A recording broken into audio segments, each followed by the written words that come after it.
Yesu Kristo nashimwe. Mbanje kubasaba imbabazi, tumaze igihe tudasoma ijambo ry'Imana cyangwa se ntaritambutsa. Nagize akabazo gato, mfite n'amagripe, ariko reka dusome ijambo ry'Imana. Umunsi rero dukomereje ku munsi wa 44, tugeze ku gice cya 30 mu gutegeka kwa kabiri. Kadusome mu izina rya Yesu Kristo. Ibyo byose nibimara kukubaho, umugisha n'umuvumo nagushyize imbere ukabyibukira mu mahanga yose Uwiteka Imana yawe izaba yarakwirukaniyemo, ukagarukira Uwiteka Imana yawe ukayumvira, ugakora ibyo ngutegetse uyu munsi byose, wowe n'abana bawe ubikoresha umutima wawe wose n'ubugingo bwawe bwose, Uwiteka Imana yawe izagarura abawe bajyanywe ari imbohe, ikubabarire, isubire guteranya abawe bakuye mu mahanga yose Uwiteka Imana yawe izaba yarabatatanirijemo. Niba birukanywe bawe bazaba mu mpera y'isi, niho Uwiteka Imana yanyu izabakura ngo ibateranye, niho izabatarura. Kandi Uwiteka Imana yawe izagusubiza mu gihugu ba sekuruza banyu bari baragize gakondo, ukigire gakondo. Kandi izakugirira neza, izakugwiza urute ba sekuruza banyu ubwinshi. Kandi ibyo mu mutima wawe no mu by'urubyaro rwawe bituma iba nk'imibiri itakebwe, Uwiteka Imana yawe izabikuriramo kugira ngo ukundishe Uwiteka Imana yawe umutima wawe wose n'ubugingo bwawe bwose, ubone ukubaho.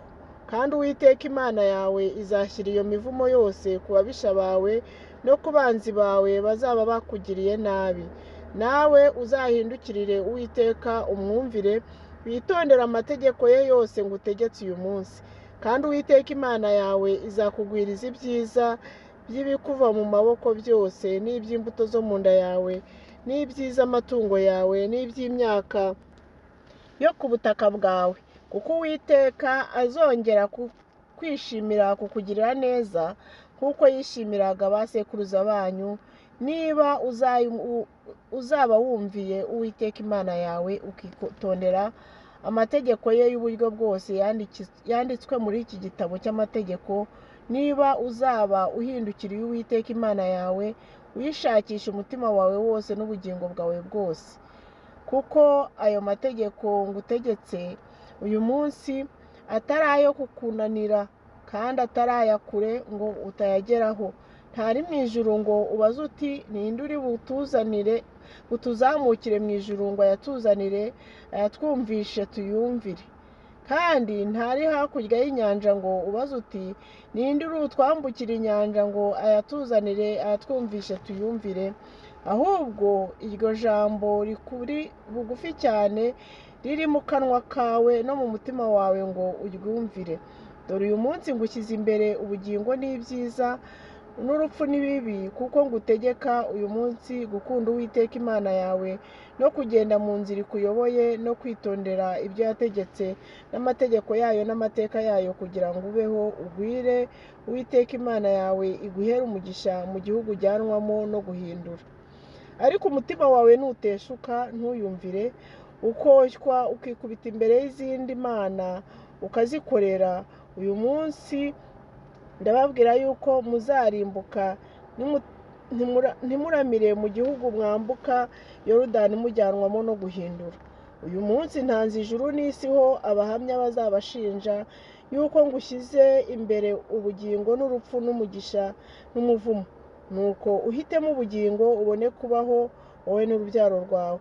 Ukunde Uwiteka Imana yawe uyumvire, uyifatanyeho akaramata, kuko ariyo bugingo bwawe no kurama kwawe, kugira ngo ubone kuba mu gihugu Uwiteka yarahiye ba sekuruza banyu Aburahamu na Isaka na Yakobo ko azabaha. Igice cya 31, titire yayo iravuga ngo Mose asezera ku batambyi no kuri Yosuwa.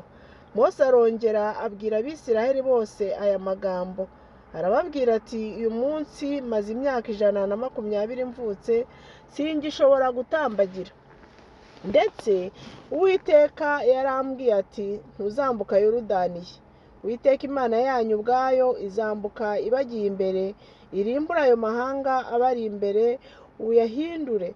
Yosuwa niwe uzambuka abagiye imbere nk'uko Uwiteka yavuze, kandi Uwiteka azayagirira nk'uko yagiriye Sihoni na Ogi, abami b'Abamori n'ibihugu byabo, abo yarimbuye. Uwiteka azayabagabiza, namwe muzayagirire ibyo nabategetse byose.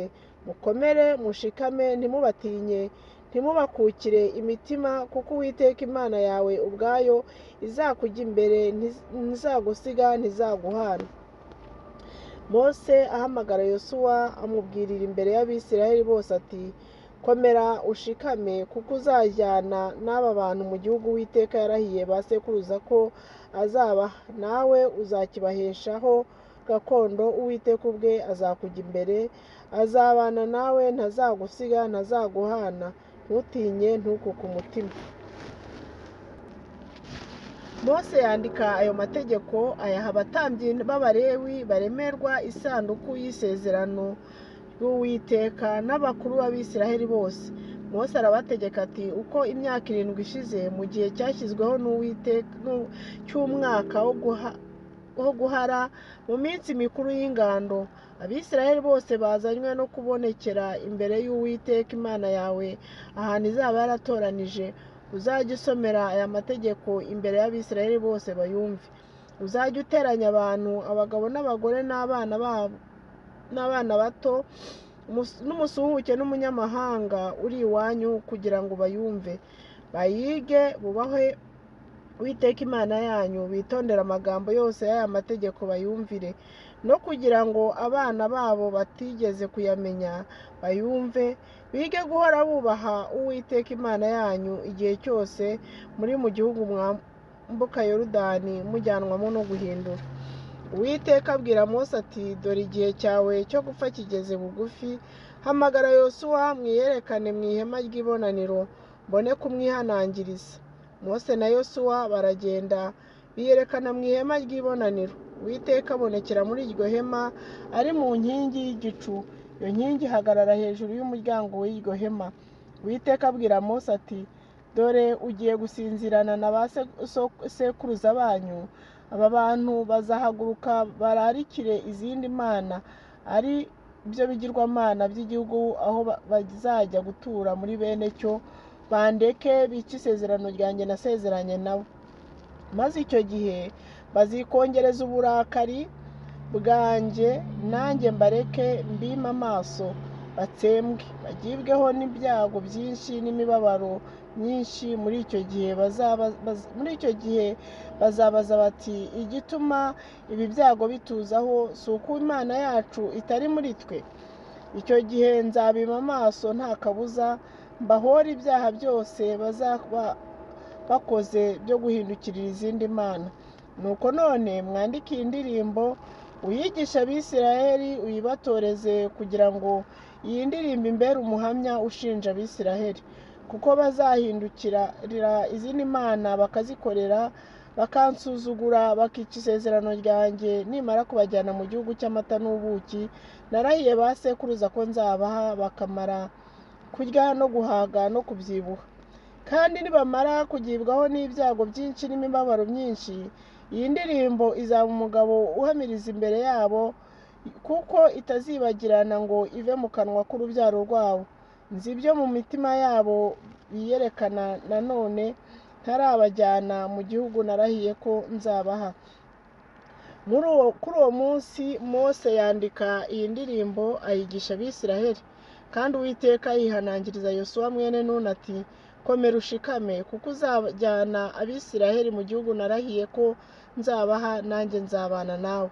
Mose amaze kwandika amagambo y'ayo mategeko mu gitabo, ayarangije ategeka Abalewi baremerwa isanduku y'isezerano ry'Uwiteka ati, nimwende iki gitabo cy'amategeko mugishyire iruhande rw'isanduku y'isezerano ry'Uwiteka Imana yanyu, kibereyo kuba umuhamya ubashinja, kuko nzi ubugome bwanyu nuko mutagonda amajosi. Ubwo mugomera Uwiteka nkiri kumwe namwe muri iki gihe, ntimuzarushaho nimara gupfa. Munteranirize abakuru b'imiryango yanyu bose n'abatware banyu kugira ngo mvugire aya magambo mu matwi yabo, ntange ijuru n'isi ho abahamya bazabashinja, kuko nzi yuko nimara gupfa muziyonona rwose mugateshuka mukava mu nzira nabategetse. Kandi ibyago bizababaho mu gihe cya nyuma, kuko muzakora icyo Uwiteka abona ko ari kibi, ngo mumurarikishe ibiremwa n'intoki zanyu. Mose avugira mu matwi y'iteraniro ry'Abisiraheli ryose amagambo y'iyi ndirimbo ageza aho yayarangirije. Ibice 32. Indirimbo ya Mose. Tega ugutwi wa juru we, nanjye ndavuga, isi nayo yumve amagambo ava mu kanwa. Kwigisha kwanjye kuragwa nk'imvura, amagambo yanjye aratonda nk'ikime, kuko imvura y'urujojo rugwa ku byatsi bitoto, nk'uko ibitonyanga bigwa ku byatsi, kuko ngiye kogeza izina ry'Uwiteka. Mwaturire Imana yacu ko ifite icyubahiro gikomeye. Icyo gitare umurimo wacyo uratunganye rwose, ingeso zacyo zose ni izo gukiranuka. Ni Imana y'inyamurava itarimo gukiranirwa, ica imanza zitabera, iratunganye. Bariyononnye ntibakiri abana bayo, ahubwo ni ikizinga kuri bo. Ni ab'igihe kinaniranye kigoramye, mwa bwoko bw'abapfapfa mwe, mwa bwoko bw'abanyabwenge buke mwe, uko niko mwitura Uwiteka? Si we so wagucunguye, yarakuremye aragukomeza. Ibuka ibihe bya kera, tekereza imyaka y'ibihe byinshi bya ba sekuruza banyu. Baza so arabikumenyesha, baza abakuru bo muri mwe barabikubwira. Ubwo Isumba byose yahaga amahanga gakondo yaho, igatandukanya amoko y'abantu, yashyizeho ingabano z'amahanga nk'uko umubare w'Abisiraheli uri.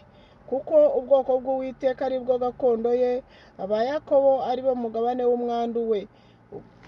Ubwo bwoko yabubonye mu gihugu kidaturwamo, mu butayu butarimo abantu iwabo w'inyamaswa zihuma.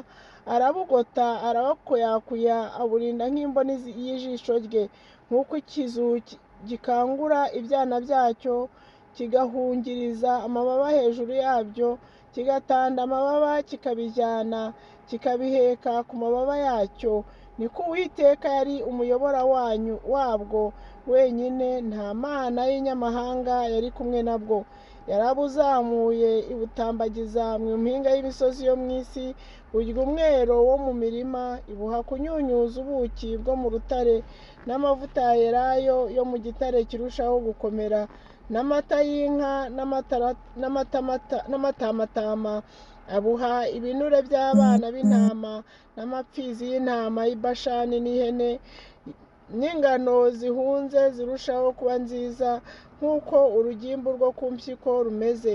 Wanyoye vino yenzwe mu maraso y'inzabibu, maze Yeshuruni arabyibuha atera umugeri. Urabyibushye urahonjotse, urarembekereye, maze areka Imana yamuremye. Asuzugura igitare cy'agakiza ke. Bamuteye gufuhira imana z'inyamahanga, bamurakarishije ibizira. Batambiye abadayimoni batari Imana nyakuri, batambiye imana batigeze kumenya, imana nshya z'inzaduka, izo ba sekuruza banyu batatinyaga. Igitare wavutseho ntukibuka, wibagiwe Imana yakubyaye. Uwiteka yarabibonye bimwangisha urunuka, abahungu be n'abakobwa be bamurakarije. Aravuga ati, nzabima amaso, nzareba iherezo ryabo uko rizamera, kuko ari ab'igihe kigoramye cyane, ari abana batarimo umurava. Bo banteje gufuhira ikitari Imana nyakuri, bandakarishije ibigirwamana byabo by'ubusa. Nanjye nzabateza ishyari ku batari ishyanga ry'ukuri, nzabarakarisha gukunda ishyanga ritagira ubwenge. Kuko uburakari bwanjye bucanye umuriro, ukaka ukagera ikuzimu no uko hasi, ugakongorana isi n'umwero wayo, ugakongeza imperero z'imisozi. Nzabarundaho ibyago, nzabamariraho imyambi yanjye, bazananurwa n'inzara, bazamarwa no kugurumana umuriro na mugiga ikaze. Nzabagabiza amenyo y'inyamaswa n'ubusabwe bw'ibikururuka mu mukungugu. Hanze bazagirirwayo incike n'inkota, no mu mazi bazazigirirwamo n'ibiteye ubwoba. Bizica umusore n'umwari, umwana wonka n'umusaza umeze imvi. Naravuze nti mba mbatatanije ngo bajye kure, nkabatera kutakibukwa mu bantu. Iyo ntatinya ibitutsi by'ababisha, kandi uko abanzi babo bajijwa, bakavuga bati amaboko yacu ni menshi, Uwiteka si we wakoze ibyo byose. Ubwo n'ubwoko butabasha kwigira inama, butarimo ubwenge na buke. Iyo baba abanyabwenge baba bamenya ibi, baba bitaye ku iherezo ryabo.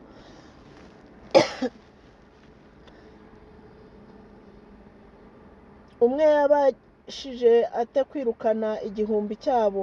Babiri babashije bate kunesha abantu babo inzovu, iyo igitare cyabo kitabagura, iyo Uwiteka atabagabiza?